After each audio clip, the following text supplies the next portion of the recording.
आइए सबसे पहले हम चर्चा करते हैं सबसे पहले चरण पर यानी समस्या की पहचान करने पर। तो समस्या की पहचान करने के लिए सबसे पहले चरों का निर्धारण किया जाता है। चर यानी वह कौन-कौन से पहलू हैं जिस पर समस्या निर्भर करती है। यह कक्षा कक्ष से संबंधित गतिविधियां हो सकती है, विद्यार्थी से संबंधित हो सकता है, शिक्षक के स्वयं से संबंधित हो सकता है और नवाचारों से संबंधित भी हो सकता है। फिर चरों का निर्धारण करने के पश्चात शीर्षक लेखन यानी क्रियात्मक शोध किस विषय में है, इस शीर्षक का चयन किया जाता है और इस क्रियात्मक शोध के क्या उद्देश्य हैं, वह उद्देश्य यानी हम जो ये कार्य कर रहे हैं उसके क्या लक्ष्य हैं, क्या उद्देश्य हैं, वह निर्धारित किए जाते हैं कि हम यह क्रियात्मक शोध जो है वह किस उद्देश्य से क्या उपलब्धि प्राप्त करने के लिए कर रहे हैं। पता चलता है कि चरों का निर्धारण सबसे पहला और सबसे प्रमुख चरण है। यह वह आधारशिला है जिस पर आगे सभी जो है वो पक्ष गतिशीलता से चलेंगे। तो चरों का निर्धारण करने के लिए वह चर जिन पर समस्या या जो हमारा क्रियात्मक शोध जो है वह निर्भर करता है, वह है कि विद्यार्थी से संबंधित गतिविधियां, कक्षा कक्ष प्रबंधन से संबंधित गतिविधियां और विद्यालय प्रबंधन से संबंधित गतिविधियां। इन तीन पक्षों में जिस पर भी हमें कार्य करना है वह हम समस्या का पक्ष देखते हैं, उसका चयन करते हैं और उस पर आगे अपना जो है वो कार्य योजना बनाते हैं। चरों में ही चरों में से किसी एक या एक से अधिक पर निर्भरता हो सकती है। चरों के निर्धारण के पश्चात द्वितीय पक्ष में क्रियात्मक अनुसंधान का शीर्षक हमने तय कर लिया है, उसके उद्देश्य तय कर लिए हैं और शीर्षक और उद्देश्यों के अनुसार उसकी परिकल्पना यानी हम ये जो क्रियात्मक अनुसंधान कर रहे हैं वह उसके करने के पश्चात हाइपोथेसिस यानी हमें क्या किस प्रकार के परिणाम प्राप्त होंगे इसके बारे में भी हम विचार करके हमने इसमें यहाँ लिख दिया है। हाइपोथेसिस यानी परिकल्पना तीन प्रकार की होती है, यह धनात्मक हो सकती है, यह ऋणात्मक हो सकती है और शून्य परिकल्पना भी मानी गई है। परिकल्पना निर्माण के पश्चात अगला जो चरण है वह है शोध विधि का चयन। शोध विधि का चयन करने के लिए सबसे पहले न्यायदर्श का चयन किया जाता है। न्यायदर्श यानी क्रियात्मक अनुसंधान में जो जिन पर हम वह अनुसंधान कार्य कर रहे हैं वह संख्या न्यायदर्श कहलाती है। जैसे कि हम किसी कक्षा के सभी विद्यार्थियों पर कर रहे हैं तो अमुक विद्यालय के अमुक कक्षा के इतने विद्यार्थी, और यह भी हो सकता है कि हम उस कक्षा के किसी विद्यार्थी समूह विशेष पर कर रहे हों और यह भी हो सकता है कि हम एक से अधिक कक्षाओं में कर रहे हों। एक से अधिक कक्षाओं में करने पर वह समूह एक जैसा होना चाहिए, यानी जैसे 6 से 8 एक उच्च प्राथमिक कक्षाओं का समूह बनता है, इस प्रकार से समूह में समानता होनी चाहिए ताकि वह प्रक्रिया, वह जो कार्य है वह सभी पर एक प्रकार से एक रूपता से प्रभावित करने वाला होना चाहिए। इसके बाद अगला चरण आता है उपकरण निर्माण का। अब यह उपकरण क्या होते हैं? तो उपकरणों के बारे में जानने के लिए हमें उपकरण का शाब्दिक अर्थ जानना चाहिए कि उपकरण का मतलब होता है टूल या औजार, यानी ऐसे औजार, ऐसे टूल्स, ऐसे उपकरण बनाना जिसके माध्यम से हम जो है वो अपना डाटा कलेक्शन का काम कर पाएंगे। और यह डाटा कलेक्शन का काम करने के लिए किस किस प्रकार के उपकरण उपयोग में लिए जा सकते हैं, तो वह है जैसे कि शिक्षक द्वारा निर्मित परीक्षण, यानी टीचर अपनी तरफ से जो है वो पूर्व परख, पश्च परख के रूप में प्रश्नावलियां तैयार कर सकता है। दूसरा है अवलोकन प्रपत्र, यानी पोर्टफोलियो जो फाइल्स हैं उनमें जो है वो विद्यार्थियों के संबंध में जो जानकारी लिखी हुई है, जो टिप्पणियां लिखी हुई है वह कर सकता है। ऑडियो वीडियो रिकॉर्डिंग कर सकता है, कक्षा से संबंधित अभिलेखों का उपयोग कर सकता है, फील्ड नोट्स का उपयोग कर सकता है और फोटोग्राफी का भी उपयोग कर सकता है। अब यहाँ पर ध्यान रखने वाली बात यह है कि जो भी उपकरण चयन किया जाए उन उपकरणों की जो है वो विश्वसनीयता होनी चाहिए, व्यवहारिकता होनी चाहिए, व्यापकता होनी चाहिए, विभेदनशीलता यानी वह अंतर करने में सक्षम होने चाहिए, वस्तुनिष्ठता होनी चाहिए जिससे कि यह तय किया जा सके कि परिणाम किस प्रकार के प्राप्त हुए हैं, और साथ में ही उन उपकरणों की वैधता होनी चाहिए। यह उपकरणों के संदर्भ में ध्यान रखने वाले तथ्य हैं। शोध विधि में अगली चीज जो आती है वो है प्रयोगात्मक अभिकल्प। प्रयोगात्मक अभिकल्प वह प्रक्रिया होती है जो इस क्रियात्मक शोध को वैज्ञानिक बनाने का आधार होती है, वैज्ञानिक पद्धति बनाने का मुख्य आधार होती है। प्रयोगात्मक अभिकल्प यानी समस्या से पहले का परीक्षण, जिसमें यह तय किया जाता है कि समस्या से पहले की स्थिति क्या है। फिर उसके बाद में वह नवाचार या गतिविधि जो कि करवाई जा रही है, जिसका अभ्यास करवाया जा रहा है, जिससे कि स्थितियों में सुधार आएगा, उपलब्धियां होगी और परिवर्तित परिणाम प्राप्त होंगे, और उन परिणामों को मापने के लिए पश्च परीक्षण किया जाता है। यह तीनों कार्य प्रयोगात्मक अभिकल्प के तहत होते हैं।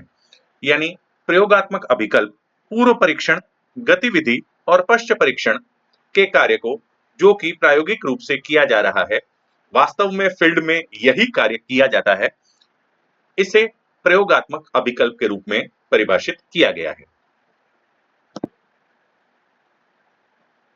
पूर्व परीक्षण एवं पश्च परीक्षण करने के लिए हमें उपकरण एवं तकनीक की आवश्यकता होती है, और वह उपकरण निर्माण करने के लिए हमें यह ध्यान में रखना होता है कि हमारे जो उपकरण हैं वह किस किस प्रकार के होते हैं। तो सबसे पहले कि भाई उपकरण, मानक उपकरण यानी स्टैंडर्ड पेपर्स मिलते हैं, जैसे आईक्यू टेस्ट के लिए विनय जो है प्रश्नावली है, उस प्रकार के मानक उपकरण और पेपर्स जो है वो अवेलेबल है। और दूसरे स्वनिर्मित उपकरण यानी स्वयं के द्वारा बनाए गए उपकरण जो है वह स्वनिर्मित उपकरण कहलाते हैं।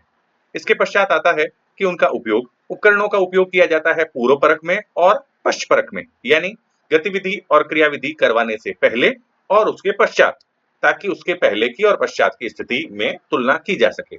और कौन कौन से साधन सामान्यतः उपयोग में लिए जाते हैं, तो प्रश्नावली और कक्षा टेस्ट सामान्य रूप से उपयोग में लिए जाते हैं, और इनके अलावा अवलोकन प्रपत्र, साक्षात्कार एवं अन्य प्रकार के जो हैं वो साधन उपयोग में लिए जाते हैं। इनमें मुख्य साधनों का, जिनका अधिकांशतः उपयोग किया जाता है, उनके बारे में हमने यहाँ पर लिखा है। और जबकि हमने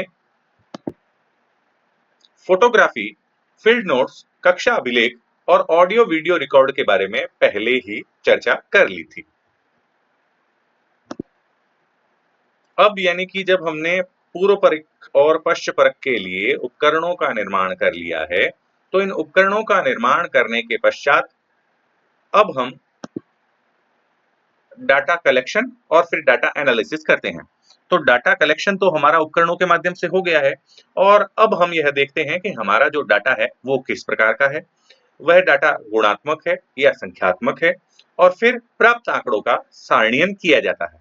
प्राप्त आंकड़ों के सारणीयन के पश्चात जो सांख्यिकी प्राप्त होती है, उस सांख्यिकी का विवरणात्मक विश्लेषण, विभेदात्मक विश्लेषण और साहचर्यात्मक विश्लेषण किया जाता है, जिनकी अन्य विभिन्न प्रकार की पद्धतियां है। इन पद्धतियों में सबसे पहले केंद्रीय प्रवृत्ति के मान यानी माध्य, माध्यक और बहुलक, इनका उपयोग जो है वो साधारणतया अधिकांश क्रियात्मक शोध में डाटा एनालिसिस के लिए किया जाता है। और इसके अलावा प्रतिशतता और चित्रांकन, इनका उपयोग जो है वो साधारणतया विवरणात्मक विश्लेषण यानी सभी प्रकार के जो हमारे शोध होते हैं उनमें इनका उपयोग किया जाता है। और फिर अंतर स्पष्ट करने के लिए उनका प्रसार, मध्यमान, माध्य विचलन, मानक विचलन इत्यादि स्टैटिस्टिकल एनालिसिस की जाती है। तुलना करने के लिए विशेष रूप से स्पीयरमैन कोरिलेशन मेथड और कॉल पियर्सन कोरिलेशन मेथड का उपयोग किया जाता है। साथ ही इन आंकड़ों की सार्थकता परीक्षण के लिए जो है वह टी वैल्यू की गणना की जाती है। यहाँ हमारे पास में ये दो फैक्टर आते हैं, सहसंबंध यानी रिलेशन आर फैक्टर, और सार्थकता सार्थकता परीक्षण यानी टी फैक्टर। इसी डाटा एनालिसिस के आधार पर इसके परिणामों की व्याख्या की जाती है।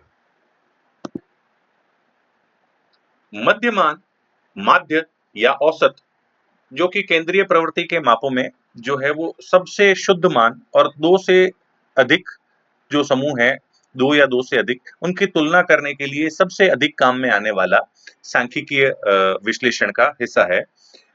इसकी की सहायता से जो है वो प्रमाप विचलन, माध्य विचलन, ये सभी ज्ञात किए जाते हैं। इसके अलावा प्रमाप विचलन है, टी मूल्य है, विचरण गुणांक है, काई वर्ग परीक्षण है, और कोरिलेशन फैक्टर यानी सह संबंध गुणांक है, इनके मान भी ज्ञात किए जाते हैं। डाटा विश्लेषण के लिए हमने जो है वो अलग से पूरी वीडियो बना रखी है। आशा करते हैं कि आप इसके अधिक विश्लेषण के बारे में जानने के लिए वह वीडियो देखेंगे। डाटा विश्लेषण के पश्चात उस डाटा को भली भांति रिप्रेजेंट करने के लिए जो है वो लेखा चित्रों का उपयोग किया जाता है, जिसमें सामान्य तौर पर रेखा चित्र, दंडारेख, आयत चित्र, वृत्तीय लेखा चित्र का प्रयोग किया जाता है और अधिक स्पष्टता के लिए और नवीनता के लिए सनबस्टर चार्ट और रेडार आलेख का भी उपयोग किया जाता है। जब हम डेटा विश्लेषण के बारे में अलग से वीडियो को देखेंगे, सीखेंगे, तो उसी में ही उस डेटा विश्लेषण के पश्चात उसके प्रेजेंटेशन के लिए इन सभी का उपयोग किस प्रकार से किया जाता है, वह भी उसमें विस्तार से अधिक समय लेते हुए स्पष्ट किया गया है। क्रियात्मक शोध के दौरान चरणबद्ध तरीके से समस्या की पहचान करके, परिकल्पना का निर्माण करके, शोध विधि का चयन करके और फिर प्रायोगिक अभिकल्प की सहायता से दत्त संकलन करके और दत्त विश्लेषण कर लेने के पश्चात परिणामों का प्रस्तुतिकरण करना होता है। और परिणामों का प्रस्तुतिकरण करने के लिए शोध प्रतिवेदन लेखन का कार्य किया जाता है। शोध प्रतिवेदन लेखन जो है वह प्रक्रिया का एक अति महत्वपूर्ण हिस्सा है। यह इस प्रक्रिया को लिखित रूप में प्रस्तुत करता है।